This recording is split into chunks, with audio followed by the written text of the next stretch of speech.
నమో వెంకటేశాయ. జ్ఞానకారణ ప్రేరణ జ్ఞానావరణ దారుణ గోవింద గోవింద. పంచేంద్రియైర్మానసషష్ఠముఖ్యైః సించద్భిరాత్మానమనిత్యరూపైః అస్తీతి దివ్యంతమనుప్రపన్నం స్వస్తీతి చోక్త్వానుగృహాణమాంభోః అని అఖిలాండకోటి బ్రహ్మాండ నాయకుడు దేవదేవుడు శ్రీ వెంకటేశ్వర స్వామి వారిని భక్తిగా ప్రార్థించుకుంటూ శ్రీకృష్ణ పరమాత్మ అనుగ్రహించిన శ్రీమద్భగవద్గీత గ్రంథం యొక్క అధ్యయన కార్యక్రమాన్ని ఈ శుభ సాయంకాల వేళ మనం ప్రారంభించుకుందాము. ప్రారంభంలో ఆచార్యుల వారితో కలిసి ప్రార్థనా శ్లోకాలను సంకల్పవాక్యాలను చదువుకుని ఈ కార్యక్రమానికి మంగళారంభం చేసుకుందాము. ఓం నమో వెంకటేశాయ. శ్రీ గురు ప్రార్థన. గురుర్బ్రహ్మ గురుర్విష్ణు గురుర్దేవో మహేశ్వరః గురుః సాక్షాత్ పరం బ్రహ్మ తస్మై శ్రీ గురవే నమః. శ్రీనివాస ప్రార్థన. సమానోదితానేక సూర్యేందుకోటి ప్రభాపూరతుల్యద్యుతిందుర్నిరీక్షం నశీతన్న చోష్ణం సువర్ణావదాత ప్రసన్నం సదానంద సంవిత్స్వరూపం. అథ సంకల్పః. శ్రీమద్ ఆదివరాహ క్షేత్రే విరాజమానస్య అఖిలాండకోటి బ్రహ్మాండ నాయకస్య శ్రీ పద్మావతీ జానేః భగవతః శ్రీ వెంకటేశ్వర స్వామినః దివ్య సన్నిధౌ భగవతః శ్రీకృష్ణ పరమాత్మనః అనుగ్రహేణ అస్మాకం సర్వేషాం శారీరస్య మానసస్య చ బలస్య సిద్ధ్యర్థం సమస్తానాం అసాధ్య వ్యాధీనాం నివారణార్థం సర్వయజ్ఞ ఫలప్రాప్త్యర్థం సర్వాసాం సంపదాం ప్రాప్త్యర్థం విద్యార్థినాం బుద్ధిశక్తి వృద్ధి ద్వారా పరీక్షాసు ఉత్తీర్ణతా సిద్ధ్యర్థం అధికారిణాం స్వస్వవిధి నిర్వహణ కౌశల సిద్ధ్యర్థం సమస్త పాపక్షయార్థం శ్రీ పరమేశ్వర ప్రీత్యర్థం యథాశక్తి శ్రీమద్భగవద్గీతాయాః పంచదశాధ్యాయాంతర్గత శ్లోకపారాయణం కరిష్యామహే. శ్రీగీతా ప్రార్థనా. సర్వోపనిషదో గావో దోగ్ధా గోపాలనందనః పార్థో వత్సః సుధీర్భోక్తా దుగ్ధం గీతామృతం మహత్. శ్రీకృష్ణ ప్రార్థనా. సరోజనేత్రాయ కృపాయుతాయ మందారమాలా పరిభూషితాయ ఉదారహాసాయ లసన్ముఖాయ నమోస్తు గోపీజనవల్లభాయ. శ్రీ వేదవ్యాస ప్రార్థనా. కలిమలాస్త వివేక దివాకరం సమవలోక్య తమోవలితం జనం కరుణయా భువి దర్శిత విగ్రహం మునివరం గురువ్యాసమహం భజే. శ్రీ గురుభ్యో నమః. ఇంద్రియాణాంతు సర్వేషాం వశ్యాత్మా చరితస్మృతి ఆత్మనః సంప్రసాదేన మర్త్యో మృత్యుముపాశ్నుతే. ఈ వాక్యం భీష్మాచార్యుడు అంపశయ్య మీద ఉండగా ధర్మరాజు గారికి చెప్పినటువంటి వాక్యం.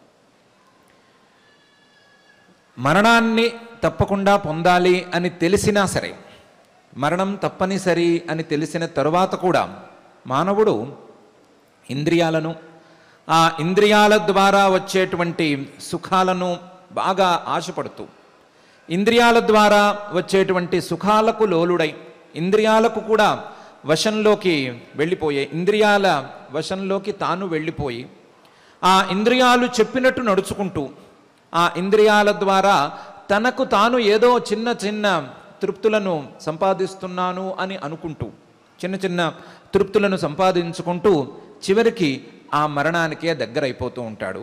మర్త్యో మృత్యుముపాశ్నుతే. దగ్గరవుతూ ఉంటాడు, క్రమక్రమంగా దగ్గరైపోతూ ఉంటాడు. ఈ విషయం తెలిసినా సరే ఇలాగే ఉంటాడు. ఈ విషయాన్ని లేదా ఈ స్వభావాన్ని మార్చుకోవలసినటువంటి అవసరం మనుష్యులకి ఉంది అని భీష్మాచార్యుడు అభిప్రాయపడుతున్నాడు. భీష్ముడు చెప్పినటువంటి విషయం చాలా చిన్న విషయం. ఒక జన్మలో లేదా ఒక జన్మకు ఒక మరణానికి మధ్య ఉండేటువంటి అంతరకాలంలో, ఈ మధ్యకాలంలో ఇంద్రియాలకు లోలుడై ప్రవర్తించటం, ఇంద్రియాలు ఎలా చెప్తే అలా వినిపోవటం, ఇంద్రియాలు నడుస్తున్న దారిలో తాను నడవటం, ఇంద్రియాల ద్వారానే తృప్తులను పొందాలనుకోవటం అనేది మానవులకు చాలా చిన్న స్వభావంగా మారింది. ఈ శరీరం నుండి మరొక శరీరానికి వెళ్ళేటప్పుడు కూడా ఈ ఇంద్రియాల మీద ప్రీతిని పోగొట్టుకోక, ఇంద్రియాలను విడిచిపెట్టక, ఇంద్రియాలను కూడా తీసుకువెళ్ళటం, ఇంద్రియాలతో సహా పై శరీరానికి వెళ్ళటం అనేది మానవులకు అలవాటుగా మారిపోయింది. ఒక శరీరం నుండి మరొక శరీరానికి గెంతుతూ ఉన్నారు. గెంతినప్పుడల్లా తమతో పాటు ఈ ఇంద్రియాలను, ఆ ఇంద్రియాలతో పాటు మనస్సును అన్నిటినీ తీసుకువెళ్తున్నారు. తీసుకువెళ్ళి కొత్త శరీరంలో కూడా ఈ శరీరంలో ఎలా ప్రవర్తించారో అలాగే ప్రవర్తిస్తూ ఉన్నారు. మార్పు రావటం లేదు అని పరమాత్మ పై స్థాయి విషయాన్ని కూడా అభిప్రాయపడుతున్నాడు. ఆ అభిప్రాయానికి సూచనగా జీవుడి యొక్క లక్షణాన్ని చెప్పేటువంటి సందర్భంలో, జీవుణ్ణి పరిచయం చేసేటువంటి సందర్భంలో, శరీరం యదవాప్నోతి యచ్చాప్యుత్క్రామతి ఈశ్వరః గృహీత్వైతాని సంయాతి వాయుర్గంధానివాశయాత్ అని చెప్పాడు. శరీరం యదవాప్నోతి, కొత్త శరీరాన్ని పొందుతున్న సందర్భంలోనూ, యచ్చాప్యుత్క్రామతి ఈశ్వరః, ఈ శరీరాన్ని విడిచిపెట్టి మరొక శరీరాన్ని పొందే సందర్భంలోనూ, లేదా ఆ శరీరాన్ని విడిచిపెట్టి మరొక శరీరాన్ని పొందేటువంటి సందర్భంలోనూ, అన్ని సందర్భాల్లోనూ గృహీత్వైతాన్ని సంయాతి, అటువంటి మనఃషష్ఠాని ఇంద్రియాణి అనే జ్ఞానేంద్రియాలను, కర్మేంద్రియాలను, అలాగే మనస్సును, వీటన్నిటినీ తీసుకునే బయలుదేరుతున్నాడు, తీసుకునే పై శరీరానికి వెళుతున్నాడు. గృహీత్వైతాన్ని సంయాతి వాయుర్గంధానివాశయాత్, వాయువు ఎలాగైతే ఒక పువ్వు నుండి ఆ పువ్వులో ఉండేటువంటి సుగంధాలను, ఆ సుగంధాలకు ఆశ్రయమైనటువంటి కణాలను తీసుకుని మరొక చోటుకు వెళుతూ ఉంటాడో, అలా ఈ జీవుడు ఒక శరీరం నుండి మరొక శరీరానికి, ఆ శరీరం నుండి ఇంకొక శరీరానికి ఇలా వెళుతూనే ఉన్నాడు. వెళ్ళేటప్పుడల్లా ఈ ఇంద్రియాలను, ఈ విషయాలను తీసుకువెళుతూనే ఉన్నాడు అని పరమాత్మ జీవుణ్ణి పరిచయం చేస్తున్నాడు. పరిచయం చేయటంలో వాయుర్గంధానివాశయాత్ అనే 3 పదాలలో ఒక కొత్త సూచనను కూడా ఉంచాడు. ఉపమానంగా కనిపించేటువంటి ఈ వాక్యంలో చిన్న సూచనను ఉంచాడు. వాయువు అంటే శరీరానికి కావలసినటువంటి, శరీరాన్ని నిలబెట్టేటువంటి ప్రాణానికి సంకేతంగా ఈ ప్రాణాన్ని కూడా తీసుకువెళుతున్నాడు అని సూచన చేస్తున్నాడు. గంధాన్ అనే పదం ద్వారా వాసనలను అంటే సంస్కారాలను కూడా తీసుకువెళుతున్నాడు అనేటువంటి సూచనను కూడా చేస్తున్నాడు. ఆశయాత్ అనేటువంటి పదం ద్వారా తాను చేసుకున్నటువంటి కర్మలను కూడా తీసుకువెళుతున్నాడు. తాను చేసుకున్నటువంటి కర్మల యొక్క ఫలితాలను అనుభవించటానికి శరీరం నుండి శరీరం వైపుకు పయనిస్తూనే ఉన్నాడు అనే విషయాన్ని సూచనప్రాయంగా చెప్తున్నాడు. తం విద్యాకర్మణి సమన్వారభేతే పూర్వప్రజ్ఞాచ అనేటువంటి శృతి వాక్యాన్ని సూచనప్రాయంగా, ఉపమాన వాక్యంగా పరమాత్మ ప్రదర్శిస్తున్నాడు. పరమాత్మ ప్రదర్శిస్తూ జీవుణ్ణి మనకు పరిచయం చేస్తున్నాడు. మన శరీరంలోనే ఉండేటువంటి, మనమే అయినటువంటి జీవుణ్ణి మనకు పరమాత్మ పరిచయం చేస్తున్నాడు. పరిచయం చేస్తూ శరీరం యదవాప్నోతి యచ్చాప్యుత్క్రామతీశ్వరః గృహీత్వైతాని సంయాతి వాయుర్గంధానివాశయాత్ అని అంటున్నాడు. ఈ ఇంద్రియాలతో శరీరంలో ఏం చేసుకుంటాడండి? ఇంద్రియాలతో ఈ జీవుడికి కావలసినటువంటి ప్రయోజనం ఏముంది? దేనికోసం తీసుకువెళ్తున్నాడు అని అడుగుతారేమో. దానికి సమాధానం నేను చెప్తాను అని పై శ్లోకంలో ఇలా అంటున్నాడు. శ్రోత్రం చక్షు స్పర్శనంచ రసనం ఘ్రాణమేవచ అధిష్ఠాయ మనశ్చాయం విషయానుపసేవతే అని.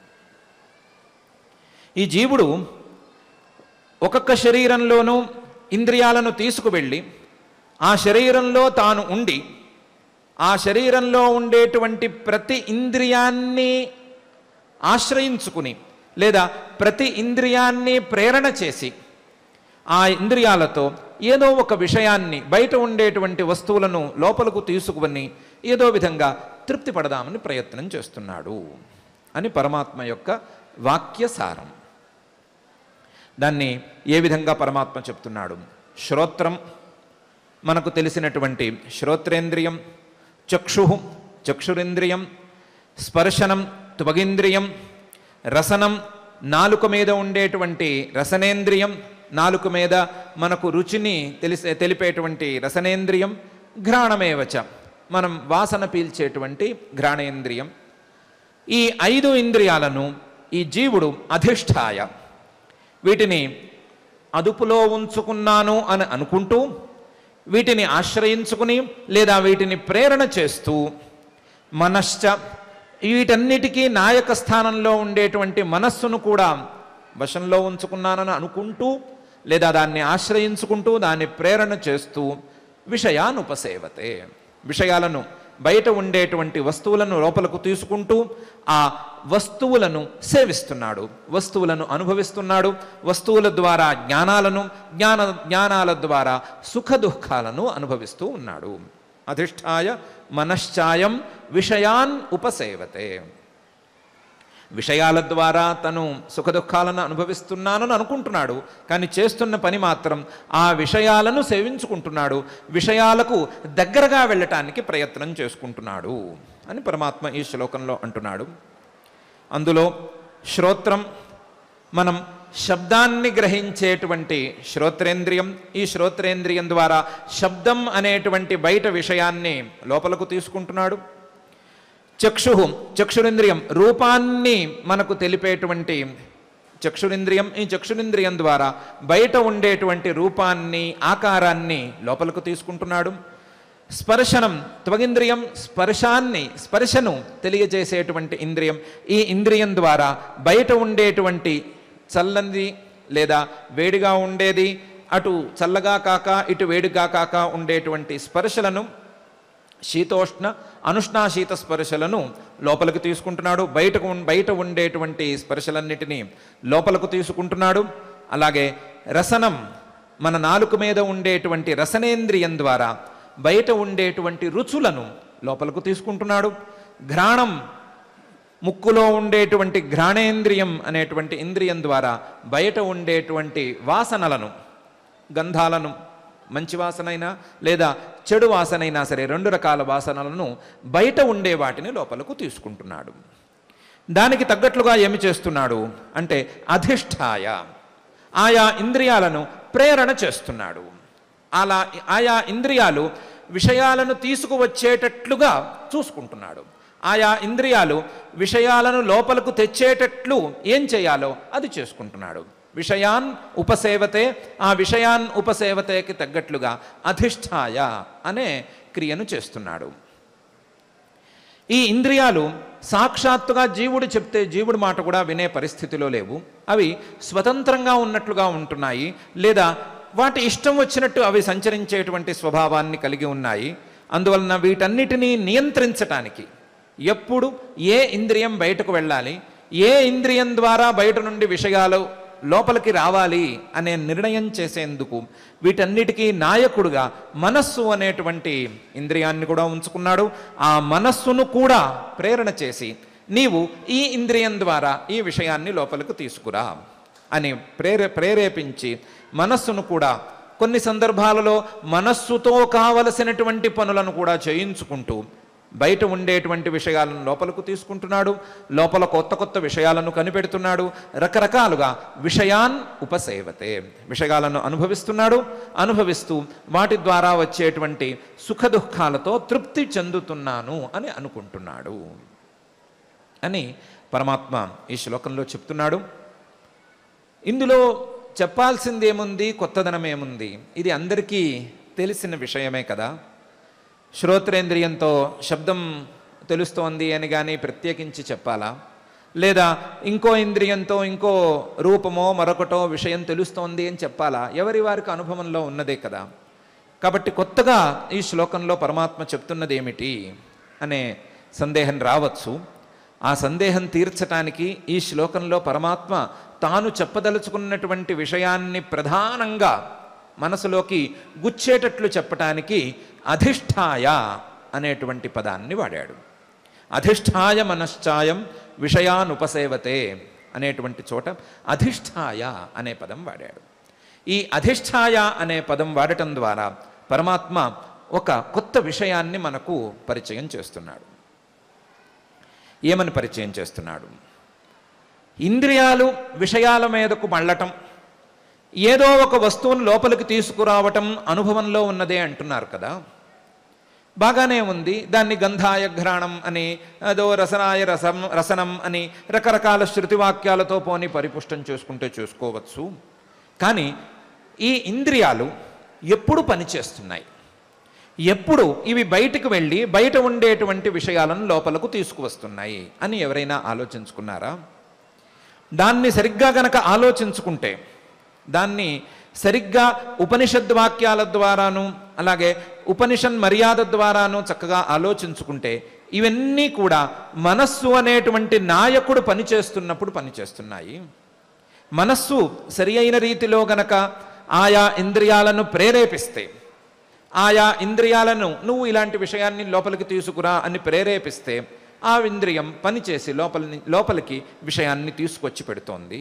మనసా హ్యేవ పశ్యతి మనసా శృణోతి మనసా రూపాణి విజానాతి అని శృతివాక్యం ఉండనే ఉంది కదా. ఈ మనస్సు ఇంద్రియాలు కలిసి, ఇవన్నీ ఇంద్రియాలే కదా, కొన్నేమో బాహ్యేంద్రియాలు ఒకటేమో అంతరింద్రియం అని కదా, ఇవన్నీ కలిసి బయట ఉండేటువంటి విషయాలను లోపలికి తీసుకువస్తున్నాయి అనైనా నమ్ముదాము అనుకుంటే ఈ మనస్సు ఎక్కడి నుంచి పనిచేస్తోంది? మనస్సు ఉన్నది ఉన్నట్లుగా ఎక్కడో ఆరు బయట పనిచేస్తోందా అని ఆలోచించుకుంటే మనస్సు కానీ ఇంద్రియాలు కానీ ఆరు బయట పనిచేయవు. ఇవి ఒక శరీరంలో నిలబడి ఉన్నప్పుడు, శరీరంలో ఇవి ప్రతిష్ఠితమైనప్పుడు, శరీరంలో ఆయా స్థానాలలో అవి కుదురుకున్నప్పుడు మాత్రమే పనిచేస్తున్నాయి. శరీరంలో ప్రధాన స్థానమైనటువంటి హృదయంలో మనస్సు కుదురుకోగా, ఇతర గోళకాలలో ఇంద్రియాలన్నీ కుదురుకోగా, వాటి స్థానాలలో అవి కుదురుకున్న తరువాత ఇవి పనిచేయటం ప్రారంభిస్తున్నాయి. కాబట్టి మనస్సుకి కానీ ఇంద్రియాలకు కానీ శరీరం అనేది ఒకటి తప్పకుండా కావాలి. పోనీ శరీరంలో ఉండేటువంటి మనస్సు, శరీరంలో ఉండేటువంటి ఇంద్రియాలు కూడా ఏదో విధంగా పనిచేస్తున్నాయా అని అంటే అవి కూడా అన్ని సందర్భాలలోనూ పనిచేయటం లేదు. బాగా గాఢ నిద్రలో ఉన్నప్పుడు కానీ, సుషుప్తి అవస్థలో ఉన్నప్పుడు కానీ, వేరువేరు సందర్భాలలో మూర్ఛావస్థలో కానీ వేరువేరు సందర్భాలలో ఈ మనస్సు కానీ ఈ ఇంద్రియాలు కానీ పనిచేయటం లేదు. ఎందుకు పనిచేయటం లేదు అని ఎవరైనా ఆలోచించుకున్నారా? ఆ ఆలోచన సరి అయిన విధానంలో సాగాలి. ఆ ఆలోచనకు సరి అయినటువంటి శృతి ప్రమాణం అనేది సహాయంగా ఉండాలి. అలా సహాయంగా ఉన్నప్పుడు తెలిసే విషయం ఏమిటంటే, ఈ శరీరాన్ని జీవుడు ఎప్పుడైతే నేను అని అనుకుంటాడో, ఈ శరీరంలో ఆత్మభావనను ప్రారంభిస్తాడో, ఈ శరీరం నాకు ఒక స్థానం అని అనుకోవటం ఎప్పుడైతే ప్రారంభిస్తాడో, ఆ ప్రారంభించిన క్షణం నుండి ఇవన్నీ పనిచేయటం ప్రారంభిస్తాయి. మొదలు జీవుడు లేదా ఆత్మ ఒక శరీరాన్ని నేను అని అనుకోవాలి. అనుకున్నప్పుడు ఆ శరీరంలో ఉండేటువంటి ప్రధానమైన స్థానం, హృదయంలో ఉండేటువంటి మనస్సు కూడా ఈ ఆత్మకు చెందినదే అవుతుంది. ఆ ఆత్మకు దగ్గరదైపోతుంది, లేదా ఆత్మకు భృత్యస్థానంలోకి వచ్చేస్తుంది. వచ్చినప్పుడు ఆ మనస్సు ఆత్మకు కావలసినటువంటి విషయాలను, బయట ఉండేటువంటి విషయాలను లోపలికి తీసుకురావాలి అని సంకల్పం చేస్తుంది. ఆ సంకల్పం ప్రకారం ఏ విషయాన్ని ఏ ఇంద్రియం లోపలికి తీసుకురాగలదో నిర్ణయించుకుంటుంది. నిర్ణయించుకుని ఆ ఇంద్రియాన్ని ప్రేరణ చేసి, ఆ ఇంద్రియాన్ని ప్రోత్సహించి ఆ విషయాన్ని లోపలికి తీసుకువచ్చేటట్టుగా చేసుకుంటుంది. ఇవన్నీ జరగాలి అంటే ఏం కావాలి అంటే, మొదలు ఈ జీవుడు ఈ శరీరం నేను అని అనుకోవాలి. ఈ శరీరం నేను అని అనుకోవటం అనేది కేవలం జాగ్రత్త అవస్థలోనూ స్వప్నావస్థలోనూ కుదురుతుంది. సుషుప్తి అవస్థలో ఈ నేను అనే అనుకోవటం అనే భావనే లేదు. సుషుప్తి అవస్థలో ఏ భావన లేకుండా విశ్రాంతి తీసుకుంటూ ఉంటాడు కాబట్టి జీవుడు ఆ సందర్భంలో నేను అని అనుకోడు కాబట్టి ఈ మనస్సు పనిచేయటం లేదు, అలాగే ఇంద్రియాలు కూడా పనిచేయటం లేదు. కాబట్టి వీటన్నిటికీ వెనకాల వీటన్నిటినీ ప్రోత్సహించేటువంటి జీవుడు లేదా ఆత్మస్వరూపం అనేది ఒకటి తప్పకుండా ఉన్నది అనే విషయం అర్థం చేసుకోవాలి. దానికి తగ్గట్లుగా ఈ అధిష్టానం లేదా ఒక శరీరం అనేటువంటి స్థానంలో ఉండటం అంటే ఏమిటి అని అర్థం చేసుకోవాలి. శరీరంలో ఉండేటువంటి నాది నేను అనేటువంటి భావనను గురించిన ఆలోచన చేసుకోవాలి. అలా చేసుకున్నప్పుడు మాత్రమే ఈ ఇంద్రియాల యొక్క ప్రవృత్తి ద్వారా వచ్చినటువంటి ఫలితం ద్వారా వచ్చినటువంటి సుఖ దుఃఖాలు వీటన్నిటి యొక్క తత్వం సరిగ్గా తెలిసినట్లవుతుంది అని పరమాత్మ అభిప్రాయపడుతున్నాడు. ఆ అభిప్రాయంతో అధిష్ఠాయ అనే పదాన్ని ప్రత్యేకించి ఇక్కడ ప్రయోగించాడు. ఆ ప్రయోగంతో శరీరం మీద నేను అనేటువంటి భ్రమ లేదా ఈ శరీరం నేను అనేటువంటి భావన ద్వారా ఈ శరీరంలోని క్రియలన్నీ ప్రారంభమవుతున్నాయి. ఈ శరీరంలోని అవయవాలు, ఈ శరీరంలో ఉండేటువంటి ఇంద్రియాలు అన్నీ కూడా అప్పుడే పనిచేస్తున్నాయి అనే విషయాన్ని పరమాత్మ చాలా స్పష్టంగానే చెప్తున్నాడు. చెబుతూ శ్రోత్రం చక్షు స్పర్శనంచ రసనం ఘ్రాణమేవచ అధిష్ఠాయ మనశ్చాయం విషయానుపసేవతే అని అంటున్నాడు. ఇది వినటానికి కష్టంగా ఉంది.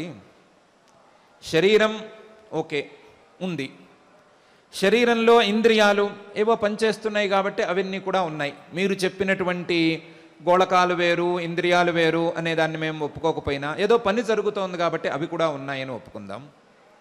మనస్సు ఉందా లేదా అనే విషయంలో సందిగ్ధావస్థ ఉంటే ఉంది, పోని మనస్సు పనిచేస్తోందా లేదా బ్రెయిన్ పనిచేస్తోందా అనే విషయంలో కొంత ఏదో వాగ్వివాదం ఉన్నది అని అనుకున్నా సరే ఏదో మనస్సు అనేది కూడా ఉంది అని ఒప్పుకుందాం. శరీరము మనస్సు ఇంద్రియాలు ఇవి కాకుండా వీటిని మించి మరొక తత్వం ఉన్నది అని, ఆ తత్వం ఈ శరీరంలోకి మనస్సులోకి ఇంద్రియాలలోకి ప్రవేశించిన తరువాతే ఈ మనస్సులోనూ ఇంద్రియాలలోనూ శరీరంలోనూ క్రియలను ఏర్పడుతున్నాయి అని, ఈ క్రియలను ఆ తత్వమే చేయిస్తోంది అని నమ్మటం ఎలా? దీన్ని విశ్వసించటం ఎలా? ఇవన్నీ కలిసి పనిచేస్తున్నాయి అని చెప్పుకోవచ్చు కదా. శరీరము మనస్సు ఇంద్రియాలు ఈ మూడు కలిస్తే పని జరుగుతుంది, ఈ మూడు కలిస్తే ఏదో ఒక జ్ఞానం కలుగుతుంది అనే మాట చెప్పేసుకోవచ్చు కదా. ఇలా చెప్పుకుంటే సరిపోతూ ఉండగా దీని వెనకాల ఆత్మస్వరూపం ఉందని, ఆయన పేరు జీవుడని, ఆయన ఈ శరీరం నుండి మరొక శరీరానికి వెళతాడని ఇవన్నీ ఎందుకు? ఇవన్నీ లేకుండానే మనం బండి నడిపించేసేయచ్చు కదా అని ఒక సందేహం రావచ్చు. ఈ సందేహం ఈ రోజుది కాదు, ఇప్పటిదైతే కాదు, ఎప్పటి నుంచో ఉండేటువంటి సందేహం. రకరకాల వాదాలతో ఈ సందేహాన్ని దృఢం చేసుకోవటానికి, ఈ సందేహాన్ని నిర్ణయంగా మార్చటానికి చాలామందే ప్రయత్నం చేసుకుంటూ వస్తున్నారు. రకరకాల వాదాలు ఉన్నాయి. అందులో చార్వాకవాదం ఒకటి ఉండనే ఉంది. వారు చెప్పినట్లుగా రకరకాల వస్తువులు కలిస్తే కొత్త వస్తువు పుట్టుకొస్తుంది. ఒక తమలపాకు, ఒక సున్నం, ఒక ఒక్క ఇవన్నీ కలిస్తే ఓ ఎర్రగా ఒక వస్తువు పుట్టడం లేదా? ఎర్రటి ద్రవం పుట్టడం లేదా? అట్లాగే శరీరము మనస్సు ఇంద్రియాలు ఇవన్నీ గనక కలిసిపోతే, ఇవన్నీ కలిస్తే జ్ఞానం అనేది ఒకటి పుట్టుకొస్తుంది. ఆ జ్ఞానానికి వేరే కారణం అక్కర్లేదు. శరీరం కంటే వేరుగా ఆత్మస్వరూపాన్ని అంగీకరించనక్కర్లేదు అని వారు చెప్పారు. ఈరోజు ఉండేటువంటి చార్వాకులు కూడా ఈ శరీరమే ఆత్మ అని, దీనికి పునర్జన్మ లేదని, మరొకటని శరీరం కంటే వేరుగా మరొకరిని అంగీకరించవలసిన అవసరం లేదని, అసలు అలాంటి సందేహమే రానక్కర్లేదని, అలాంటి విషయాలను గురించి ఆలోచించనక్కర్లేదని చెప్పేవాళ్ళు ఉన్నారు. ఆ రోజు నుంచి ఈ రోజు వరకు ఉన్నారు, ఏ రోజైనా ఉన్నారు. ఈ సందేహాన్ని నిర్ణయంగా చెప్పాలి అనేటువంటి ప్రయత్నం చేసేవాళ్ళు చాలామందే ఉన్నారు.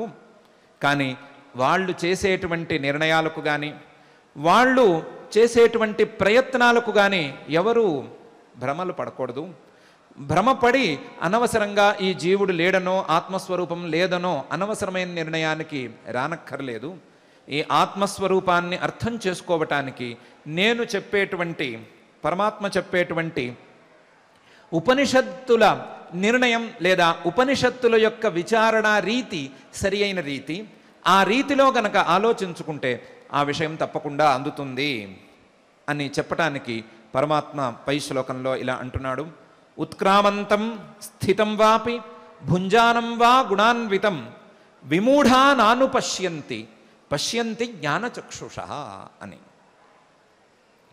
ఈ ఆత్మస్వరూపాన్ని లేదా ఈ జీవుడిని ఉత్క్రామంతం ఈ శరీరం నుండి మరొక శరీరానికి వెళుతున్నాడు అని కానీ, స్థితం వాపి ఈ శరీరంలో అసలు జీవుడనేవాడు ఉన్నాడు అని కానీ, భుంజానం వా ఈ శరీరంలో ఉండేటువంటి ఇంద్రియాల ద్వారా బయట నుండి విషయాలను లోపలకు తీసుకుని వాటి ద్వారా సుఖదుఖాలను అనుభవిస్తున్నాడని కానీ, లేదా గుణాన్వితం త్రిగుణాలకు కార్యాలుగా ఉండేటువంటి సుఖదుఖ మోహాలను అనుభవిస్తున్నాడని కానీ, ఆ సుఖదుఖాల మోహాలతోనూ కలిసిపోయి ఉన్నాడని కానీ, త్రిగుణాలతో కలిసిపోయి ఉన్నాడని కానీ, త్రిగుణాల కంటే వేరుగా కనిపించటం లేదు అని కానీ, విమూఢా నాను పశ్యంతి. విమూఢా రకరకాల బాహ్య విషయాలలో పూర్తిగా మనస్సును కలిపేసుకుని ఆ విషయాల మీద వ్యామోహం పెంచుకున్నటువంటి వారు, ఆ విషయాల మీదే భ్రమలను పెంచుకున్నటువంటి వారు నాను పశ్యంతి. వారు సరిగ్గా చూడటం లేదు కాదు, ఉపనిషద్వాక్యాలు సరి అయిన విచారణా రీతులు ఉండగా కూడా వాటి ద్వారా తెలుసుకోవాలి అనే ప్రయత్నం కూడా చేయటం లేదు. నాను పశ్యంతి, కానీ పశ్యంతి జ్ఞానచక్షుషః. ఉపనిషద్వాక్యాల ద్వారాను వేద మార్గంలో ప్రదర్శించబడేటువంటి హేతువుల ద్వారాను సరి అయిన విచారణ చేసుకుని జ్ఞానాన్ని తెచ్చుకున్నటువంటి జ్ఞానచక్షుషులు, అంటే జ్ఞానమే చక్షుస్సుగా కలిగినటువంటి వారు, వీరు పశ్యంతి ఆ జీవుణ్ణి, ఆ ఆత్మస్వరూపాన్ని చూస్తున్నారు లేదా తెలుసుకుంటున్నారు. ఉన్నాడు జీవుడు ఈ శరీరంలో, ఈ శరీరం కంటే వేరుగా, ఈ శరీరంలో ఉండేటువంటి ఇంద్రియాల కంటే వేరుగా జీవుడు అనేవాడు ఉన్నాడు అనే విషయాన్ని తెలుసుకుంటున్నారు అని ఈ శ్లోకంలో పరమాత్మ అంటున్నాడు. ఏమంటున్నాడు అంటే, సంగ్రహంగా చెప్పుకోవాలి అంటే ఒక మాట అంటున్నాడు. బాహ్యమైనటువంటి విషయాల మీద ఆసక్తి పెరిగిన కొద్దీ, బాహ్యమైనటువంటి విషయాలతోనే కలిపేసుకుంటున్న కొద్దీ జీవుడనేవాడు ఒకడు ఉన్నాడు అనే మాట ఎవరికీ తోచనే తోచదు. ఎంత చెప్పినా తోచదు, ఏమి చెప్పినా తోచదు. ఇది అలా కాకుండా బాహ్యమైనటువంటి విషయాల మీద ఆసక్తిని తగ్గించుకుంటూ, బాహ్యమైన విషయాలను క్రమంగా వేరు చేసుకుంటూ తన స్వరూపం ఏమిటి అని తెలుసుకోవాలి అనే ప్రయత్నం చేసేవాడికి, ఆ ప్రయత్నానికి ఉపనిషద్వాక్యాలలో చెప్పినటువంటి విధానాలను అవలంబించే వారికి ఆత్మస్వరూపం తప్పకుండా తెలుస్తుంది. విమూఢా నాను పశ్యంతి పశ్యంతి జ్ఞానచక్షుషః. విమూఢా బాహ్యమైనటువంటి విషయాలతో తమను తాము కలిపేసుకున్న వాళ్ళు చెప్పినా సరిగ్గా చూడలేరు, కానీ జ్ఞానం తెచ్చుకోవాలి అనే ప్రయత్నం చేసి ఆ ప్రయత్నానికి ఫలితం పొందిన వాళ్ళు పశ్యంతి జ్ఞానచక్షుషః. చర్మచక్షుస్సులతో ఈ జీవుణ్ణైతే చూడనేలేరు, జ్ఞానచక్షుస్సుతో మాత్రమే ఈ జీవుణ్ణి చూడగలరు అని సంగ్రహంగా ఒక మాట చెప్తున్నాడు. అయితే మరి ఆ జీవుణ్ణి తెలుసుకునే విధానం ఏమిటి? ఏ రకంగా తెలుసుకోవాలి? ఇన్ని సందేహాల మధ్య, ఇన్ని రకాల వాదాల మధ్య జీవుడు ఉన్నాడా లేడా అనే నిర్ణయాన్ని ఎలా తీసుకోవాలి? జీవుడు ఉన్నాడు, జీవుడు లేకపోతే ఈ శరీరం పనిచేయదు అనేటువంటి నిర్ణయాన్ని ఎలా తీసుకోవాలి అని అడిగితే పరమాత్మ ఉత్క్రామంతం స్థితం వాపి భుంజానం వా గుణాన్వితం అనే భాగంలో జీవుణ్ణి ఈ పరీక్షల ద్వారా తెలుసుకోవాలి అని అంటున్నాడు. ఆ పరీక్షలను పరమాత్మ ఉపనిషద్వాక్యాల నుండే తీసుకువచ్చి పెట్టాడు. ఐతరేయోపనిషత్తులో ఒక చోట ఒక పెద్ద బ్రహ్మవేత్తల సభ జరిగింది అని ప్రారంభించారు. పెద్ద సభ, చాలామంది జిజ్ఞాసువులు ఆ సభలో చేరారు. వారు చాలా ఒక కృత నిశ్చయంతో ఆ రోజు సభను ప్రారంభించుకున్నారట. ఈరోజు ఎలాగైనా సరే మనం ఆత్మస్వరూపాన్ని తెలుసుకుని తీరాలి. ఇంతకుముందు చాలామంది ఆత్మస్వరూపాన్ని తెలుసుకుని వారి జీవితాలను సార్థకం చేసుకున్నారు అనే విషయాన్ని మనం ఉపనిషత్తుల ద్వారా వింటూ వస్తున్నాము.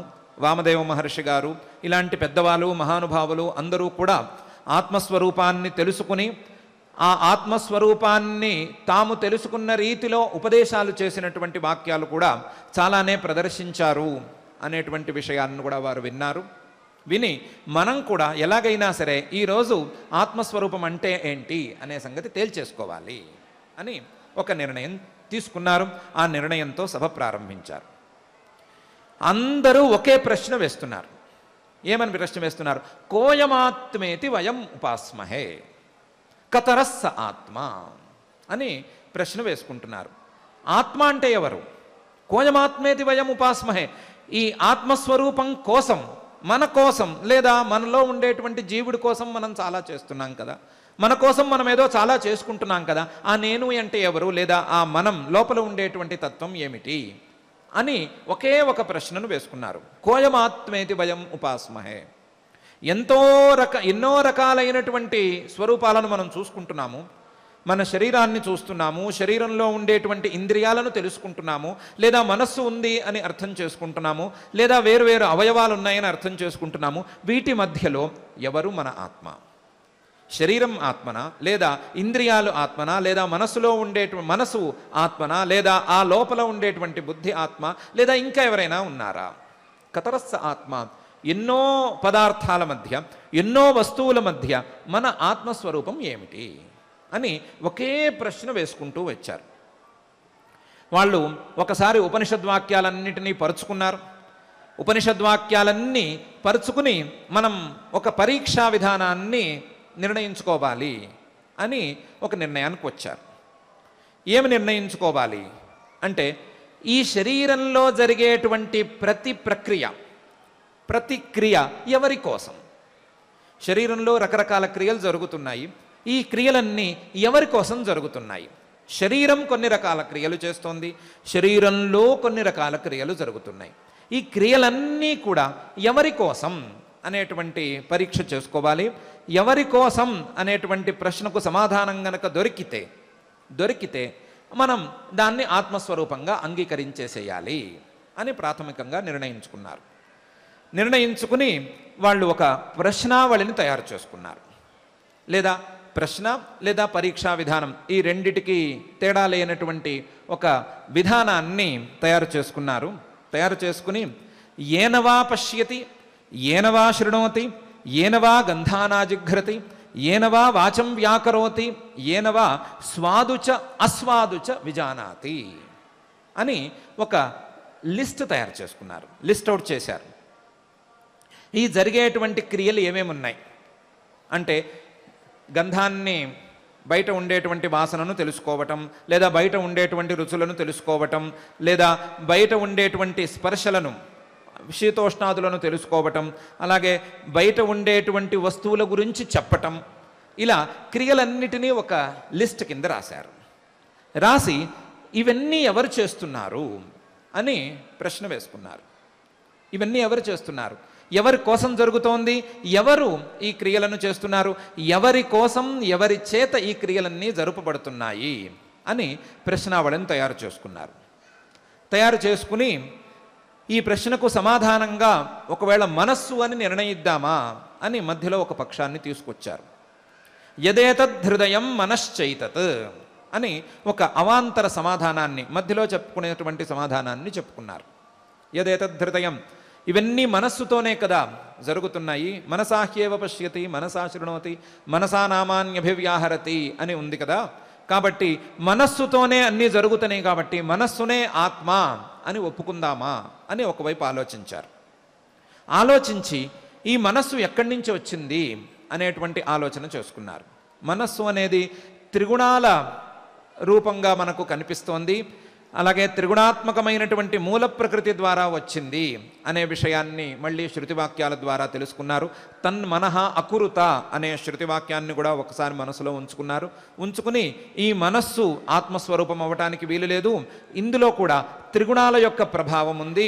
ఇంద్రియాలలో ఎలాగైతే త్రిగుణాల ప్రభావం ఉందో అలాగే మనస్సు మీద కూడా త్రిగుణాల ప్రభావం ఉంది. కాబట్టి దీన్ని కూడా నమ్మటానికి వీల్లేదు.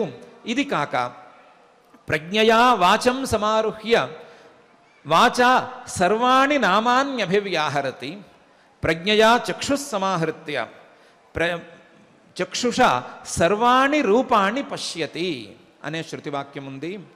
ఈ మనస్సును సాధనంగా చేసుకుని ఈ మనస్సును ప్రేరణ చేసి మనస్సు ద్వారా ఇంద్రియాలను ప్రేరణ చేసి ఇంద్రియాల ద్వారా ఆయా పనులను చేసుకుంటున్నాడు అనే వాక్యం ఒకటి ఉంది.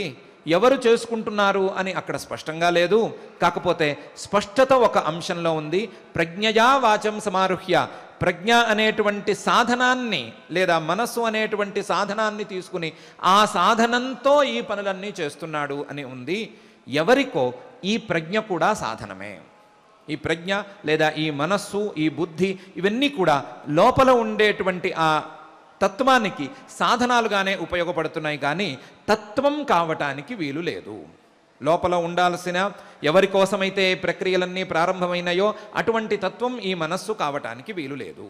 అటువంటి తత్వం మనస్సు అవ్వాలి అంటే మనస్సు ఈ త్రిగుణాలను దాటి ఉండాలి. అలాగే మనస్సు ఇంకొకరికి సాధనంగా పనిచేయటానికి వీలు లేదు. మనస్సు స్వతంత్రంగా ఉండాలి. అలాంటి లక్షణాలేవి మనస్సులో కనిపించటం లేదు కాబట్టి మనస్సు కూడా కావటానికి వీలు లేదు. మనస్సు ఆత్మస్వరూపం కావడానికి వీలు లేదు, లేదా ఆత్మతత్వం మనస్సు కావటానికి వీలు లేదు అని నిర్ణయించుకుని మనస్సుతో జరిగేటువంటి క్రియలు ఏమిటి అని ఒక లిస్టు రాసుకున్నారు. సంజ్ఞానం, విజ్ఞానం, ఆజ్ఞానం, ప్రజ్ఞానం అని వరుసగా మనస్సుతో జరిగేటువంటి క్రియలన్నిటినీ లిస్ట్ అవుట్ చేసుకుని వీటన్నిటిలోనూ అనుస్యూతంగా ఉండేటువంటి తత్వం, వీటన్నిటినీ నియంత్రించేటటువంటి తత్వం చైతన్యతత్వమే కావాలి అని నిర్ణయించుకున్నారు. ఆ తత్వమే ఆత్మతత్వం అనేటువంటి నిర్ణయాన్ని వాళ్ళు స్థిరంగా తీసుకుని ఈ శరీరము కాదు, శరీరంలో ఉండేటువంటి ఇంద్రియాలు కావు, ఈ ఇంద్రియాలను ప్రేరేపించేటువంటి ఇంద్రియాలను నియంత్రించేటువంటి మనస్సు కూడా కాదు, దాని వెనకాల ఉండేటువంటి చైతన్యమే జీవుడు యొక్క స్వరూపం. విజ్ఞానఘన ఏవా అనేటువంటి శృతివాక్యాన్ని గనక తీసుకున్నట్లయితే ఆ విజ్ఞానఘనుడైనటువంటి చైతన్య స్వరూపుడైనటువంటి జీవుడే లోపల ఉండేటువంటి తత్వం, మరొక తత్వం కాదు అని వారందరూ స్థిరమైనటువంటి నిర్ణయం తీసుకున్నారు. ఆ నిర్ణయాన్ని పరమాత్మ చిన్న చిన్న పదాలతో చెప్తున్నాడు. స్థితం వాపి భుంజానం వా గుణాన్వితం అనేటువంటి పదాల ద్వారా ఈ శరీరంలో ఉంటున్నాడు.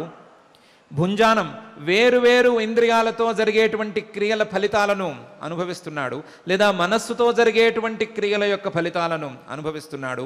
గుణాన్వితం గుణాలతో కలిసిపోయి ఉన్నాడు, కానీ గుణాల కంటే వేరుగా ఉన్నాడు. ఇలాంటి జీవుణ్ణి, ఇలాంటి ఆత్మతత్వాన్ని సరిగ్గా తెలుసుకోవాలి అంటే సరి అయిన రీతిలో ఆ మహర్షులు లేదా ఆ ఆత్మ జిజ్ఞాసువులు చేసుకున్నటువంటి పరీక్షను చేసుకున్న తరువాత నిర్ణయించుకోవాలి. అంతే తప్ప విమూఢతతో బాహ్యమైనటువంటి విషయాల మీద మనస్సును కలిపేసుకుని లేదా రెండూ కలగాపులగం చేసుకుని అనవసరమైనటువంటి ఆలోచనలతో జీవుడి యొక్క స్వరూపాన్ని నిర్ణయించకూడదు. విమూఢా నాను పశ్యంతి జ్ఞానచక్షుషః అని. అట్లాగే ఈ శ్లోకంలో ఉండేటువంటి మొదటి పదం ఉత్క్రామంతం అనే పదాన్ని కూడా పరమాత్మ జాగ్రత్తగా కావాలనే వేశాడు. ఈ ఉత్క్రమణ ద్వారా కూడా జీవుడి యొక్క స్వరూపాన్ని నిర్ణయించవచ్చు అని పరమాత్మ అభిప్రాయపడుతున్నాడు. దానికి బాదరాయణ మహర్షి గారు బ్రహ్మసూత్రాలలో ఉత్క్రాంతి అధికరణం అనే ఒక అధికరణాన్నే ప్రత్యేకించి రచించి ఉంచారు. ఉత్క్రాంతిగత్యాగతీనాం స్వాత్మనా చోత్తరయో అని మొదలుపెట్టి ఒక 10 సూత్రాలలో ఈ ఆత్మస్వరూపాన్ని తెలుసుకోవటం ఎట్లా, ఈ ఆత్మస్వరూపం ఒక శరీరం నుండి మరొక శరీరానికి వెళుతోంది అని అంటున్నారు. ఒకవైపు ఒక శరీరం నుండి మరొక శరీరానికి ఆత్మ ఎగిరి వెళుతోంది అనో లేదా గెంతి వెళుతోంది అనో రకరకాలుగా చెప్తున్నారు. తముత్క్రామంతం ప్రాణమనూత్క్రామతి, ప్రాణమనూత్క్రామంతం సర్వే ప్రాణ అనూత్క్రామంతి అని ఒకవైపు చెప్తున్నారు. మరొక వైపు ఈ జీవుడికి క్రియకి ఆస్కారమే లేదు అని అంటున్నారు. జీవుడిలో ఏ రకమైనటువంటి క్రియ జరగటానికి వీలే లేదు. క్రియలు అంటే గనక అవి భౌతికమైనటువంటి వస్తువులలో జరగాలి. ఈ జీవుడు భౌతికమైన వస్తువు కాడు అని అంటున్నారు. మరి క్రియా జరగక ఈ శరీరం నుండి మరొక శరీరానికి వెళ్ళటం అనేది ఎలా కుదురుతుంది అని రకరకాల మార్గాలలో ప్రశ్నించుకుని చివరికి ఒక నిర్ణయం తీసుకున్నారు. అక్కడ తద్గుణసారత్వాత్తు తద్వ్యపదేశ ప్రాజ్ఞవత్ అని. ఈ జీవుడు ఈ శరీరం కంటే లేదా ఇంద్రియాల కంటే మనస్సు కంటే అన్నిటికంటే వేరుగా ఉన్నప్పటికీ బుద్ధితోనూ లేదా మనస్సుతోనూ కలిసిపోయి మనస్సు ఎలా ప్రవర్తిస్తే లేదా మనస్సు యొక్క రూపం ఎలా ఉంటే తాను అలా ఉండటం అనేది అలవాటు చేసేసుకున్నాడు. తద్గుణ సారః. ఆ తద్గుణ సారత్వం వలన ఈ మనస్సు, ఆ మనస్సుని అనుసరించేటువంటి విషయాలు లేదా ఇంద్రియాలు ఎలా ఉంటే ఇతను అలా ప్రవర్తిస్తున్నాడు. ఈ మనస్సు, ఆ మనస్సుతో పాటు కొంత లింగ శరీరం, నిన్నటి రోజున మనం చెప్పుకున్నటువంటి సూక్ష్మ శరీరం, ఒక శరీరం నుండి మరొక శరీరానికి వెళ్ళిపోతే తాను కూడా వెళ్ళిపోతున్నాడు.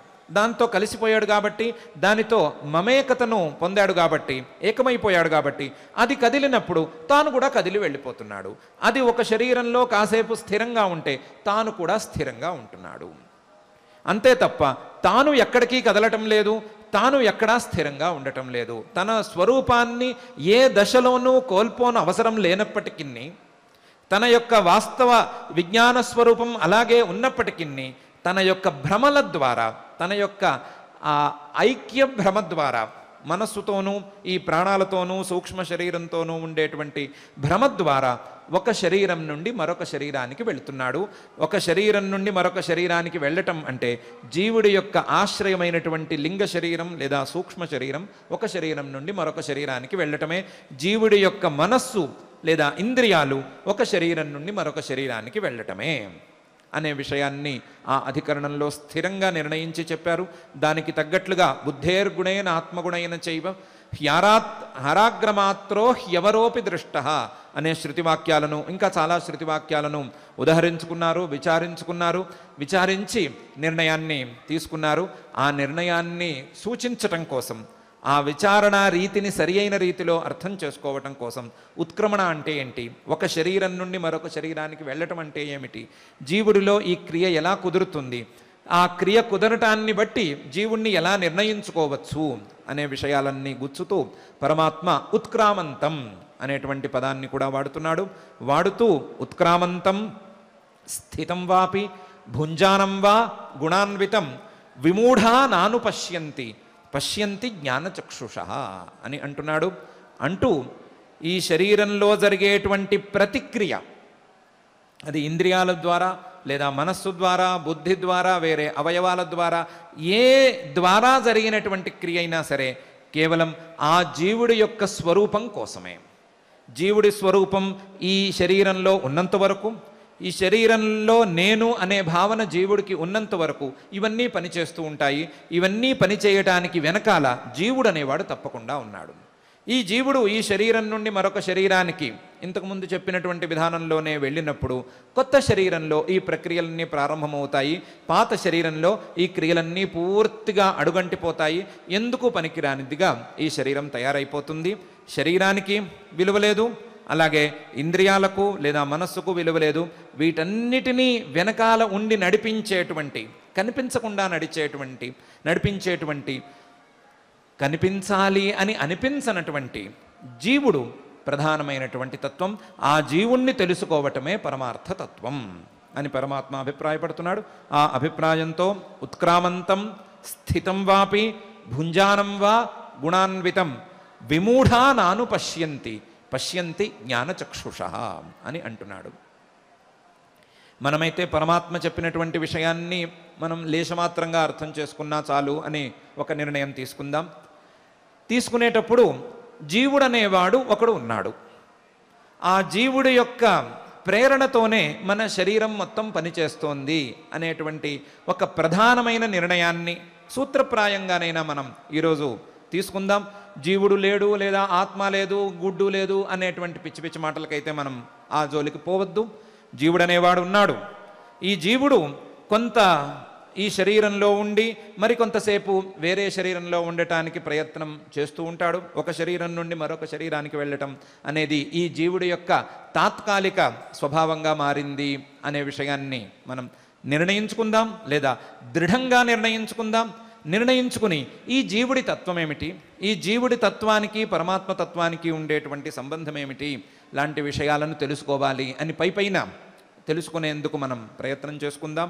మనం చేసుకునేటువంటి ఈ ప్రయత్నాలన్నీ కూడా ఆలోచనారూపమైనటువంటి ప్రయత్నాలు కాబట్టి ఆ ఆలోచనలు, ఆ విచారణ రీతులు లేదా విచారణ మార్గాలు ఇవన్నీ కూడా సక్రమంగా ఉండాలి అని, సరి అయిన దారిలో వెళ్ళాలి అని, ఉపనిషత్తులు ప్రతిపాదించేసినటువంటి మార్గంలోకి ప్రయాణం చేయాలి అని ఆ అఖిలాండ కోటి బ్రహ్మాండ నాయకుడు దేవదేవుడు శ్రీ వెంకటేశ్వర స్వామి వారిని భక్తిగా ప్రార్థించుకుందాం. ఆ ప్రార్థనతో ఈరోజు పారాయణ కార్యక్రమాన్ని ప్రారంభించుకుందాం. అథ శ్రీమద్భగవద్గీతాసు ఉపనిషత్సు బ్రహ్మ విద్యాయాం యోగశాస్త్రే శ్రీకృష్ణార్జున సంవాదే పురుషోత్తమ యోగో నామ పంచదశోऽధ్యాయః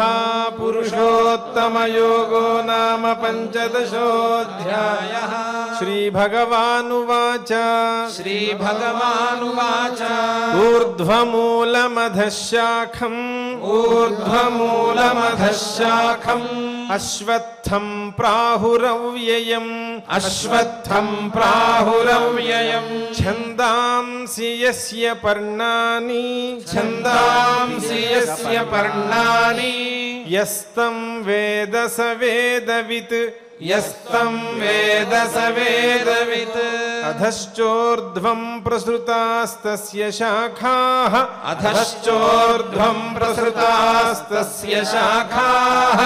గుణ ప్రవృద్ధా విషయ ప్రవాళాః అధశ్చ మూలాన్యనుసంతతాని కర్మానుబంధీని మనుష్యలోకే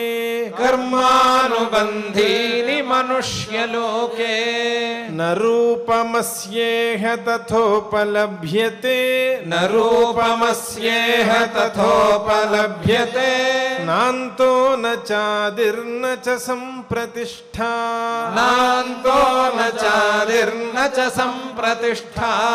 అశ్వత్థమేనం సువిరూఢమూలం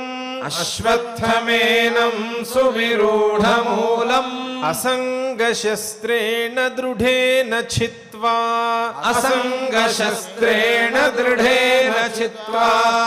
తతః పదం తత్పరిమార్గితవ్యం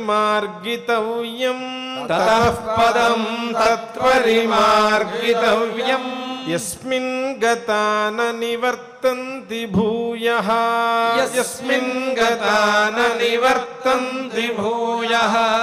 తమేవ చాద్యం పురుషం ప్రపద్యే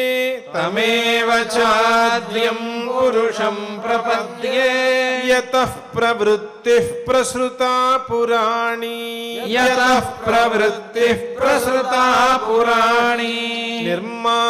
నిర్మాణమోహాజిత సంగదోషాః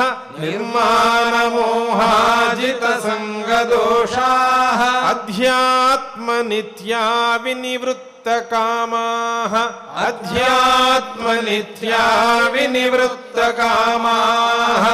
ద్వంద్వైర్విముక్తాః సుఖ సంజ్ఞైః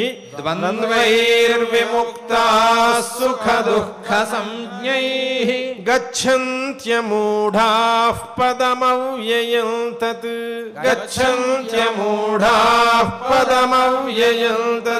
న తద్భాసయతే సూర్యః న శశాంకో న పావకః యద్గత్వా న నివర్తంతే తద్ధామ పరమం మమ మమైవాంశో జీవలోకే జీవభూతః సనాతనః मनःषष्ठानीन्द्रियाणि मनःषष्ठानीन्द्रियाणि प्रकृतिस्थानि कर्षति प्रकृतिस्थानि कर्षति शरीरं यदवाप्नोति शरीरं यदवाप्नोति यच्चाप्युत्क्रामतीश्वरः यच्चाप्युत्क्रामतीश्वरः गृहीत्वैतानि संयाति गृहीत्वैतानि संयाति वायुर्गन्धानि वाशयात् वायुर्गन्धानि वाशयात् श्रोत्रं चक्षुस्पर्शनं च श्रोत्रं चक्षुस्पर्शनं च रसनं घ्राणमेव च रसनं घ्राणमेव च अधिष्ठाय मनश्चायम् अधिष्ठाय मनश्चायम् विषयानुपसेवते विषयानुपसेवते उत्क्रामन्तं स्थितं वापि उत्क्रामन्तं स्थितं वापि भुञ्जानं वा गुणान्वितं भुञ्जानं वा गुणान्वितं विमूढानानुपश्यन्ति विमूढानानुपश्यन्ति पश्यन्ति ज्ञानचक्षुषः पश्यन्ति ज्ञानचक्षुषः यतन्तो योगिनश्चैनं यतन्तो योगिनश्चैनं पश्यन्त्यात्मन्यवस्थितं पश्यन्त्यात्मन्यवस्थितं यतन्तोऽप्यकृतात्मानः यतन्तोऽप्यकृतात्मानः नैनं पश्यन्त्यचेतसः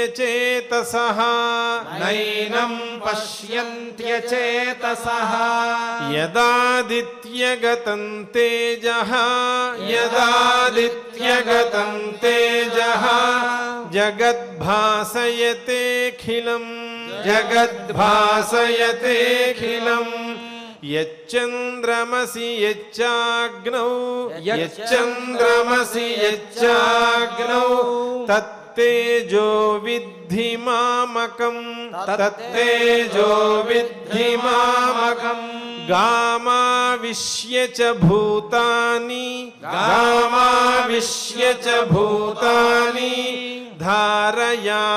धारयाम्यहमोजसा धारयाम्यहमोजसा पुष्णामि चौषधीः सर्वाः पुष्णामि चौषधीः सर्वाः सोमो भूत्वा रसात्मकः सोमो भूत्वा रसात्मकः अहं वैश्वानरो भूत्वा अहं वैश्वानरो भूत्वा प्राणिनां देहमाश्रितः प्राणिनां देहमाश्रितः प्राणापानसमायुक्तः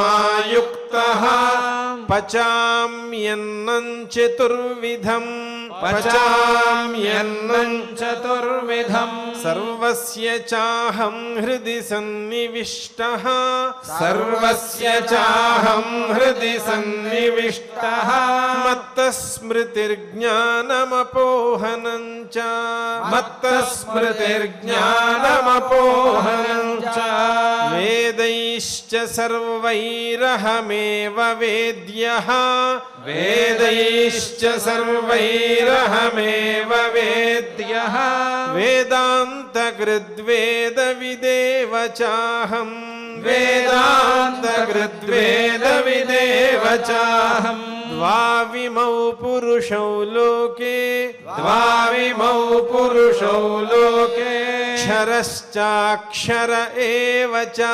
क्षरश्चाक्षर एव च क्षरः सर्वाणि भूतानि क्षरः सर्वाणि भूतानि कूटस्थोऽक्षर उच्यते कूटस्थोऽक्षर उच्यते उत्तमः पुरुषस्त्वन्यः उत्तमः पुरुषस्त्वन्यः परमात्मेत्युदाहृतः परमात्मेत्युदाहृतः यो लोकत्रयमाविश्य यो लोकत्रयमाविश्य बिभर्त्यव्यय ईश्वरः बिभर्त्यव्यय ईश्वरः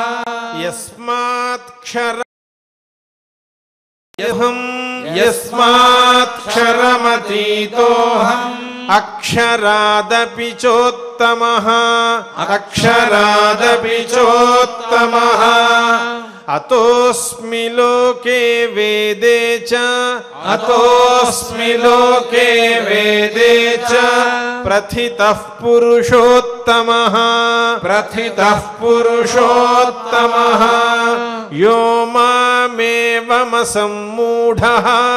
यो मामेवमसम्मूढः जानाति पुरुषोत्तमम् जानाति पुरुषोत्तमम् स सर्वविद् भजति माम् स सर्वविद् भजति माम् सर्वभावेन भारत सर्वभावेन भारत इति गुह्यतमं शास्त्रम् इति गुह्यतमं शास्त्रम् इदमुक्तं मया नघा इदमुक्तं मया नघा एतद्बुद्ध्वा बुद्धिमान् स्यात् एतद्बुद्ध्वा बुद्धिमान् स्यात् कृतकृत्यश्च भारत कृतकृत्यश्च भारत इति श्रीमद्भगवद्गीतासु इति श्रीमद्भगवद्गीतासु उपनिषत्सु उपनिषत्सु ब्रह्मविद्यायां योगशास्त्रे श्रीकृष्णार्जुन संवादे पुरुषोत्तमयोगो नाम पंचदशोऽध्यायः पुरुषोत्तमयोगो नाम पंचदशोऽध्यायः పురుషోత్తమ యోగంలో ఉన్న 20 శ్లోకాలను శ్రద్ధగా పారాయణం చేసుకున్నాం. ఇప్పుడు అన్నమాచార్యుల వారి సంకీర్తనం ఇదివో శుద్ధులు ఈ రేపల్లెను అనే సంకీర్తన ద్వారా సంకీర్తన కార్యక్రమాన్ని నిర్వహించుకుందాం.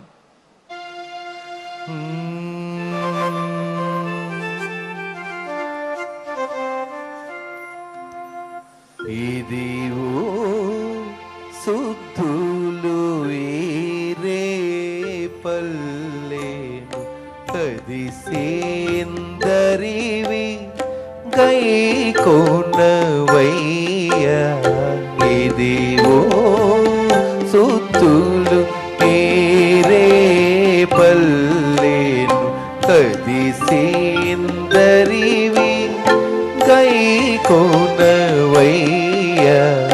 కదిసి ఎందరివి గైకొనవయ్యా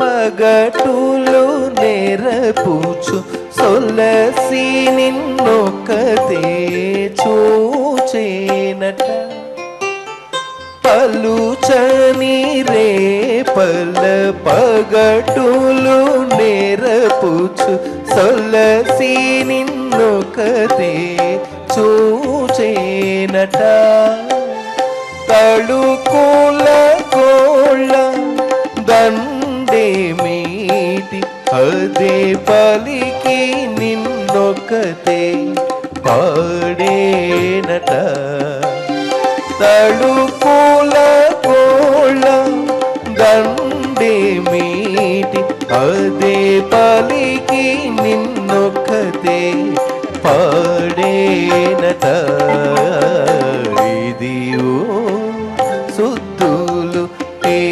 రే పల్లేను కదిసేందరివి కైకొనవయ్యా కదిసే ఎందరివి కైకొనవయ్యా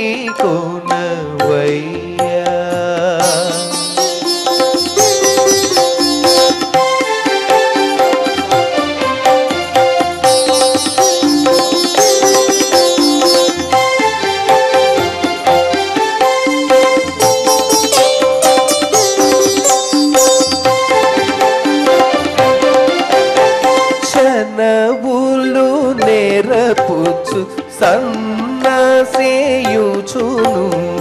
నను పునను కటే నవ్వినట చనవులు నేరపుచ్చు సన్నసేయుచును నను పునను కటే నవ్వినట చనకీయొక్కదే అదే చికురుగేదకుల వెనక నుండి నిన్ను వేసేనట చనకీయొక్కదే అదే చికురుగేదకుల వెనక నుండి నిన్ను వేసేనట ఇదివో సుత్తులు ఏరే పల్లేను కదిసేందరివి కైకొనవయ్యా కదిసేందరివి కైకొనవయ్యా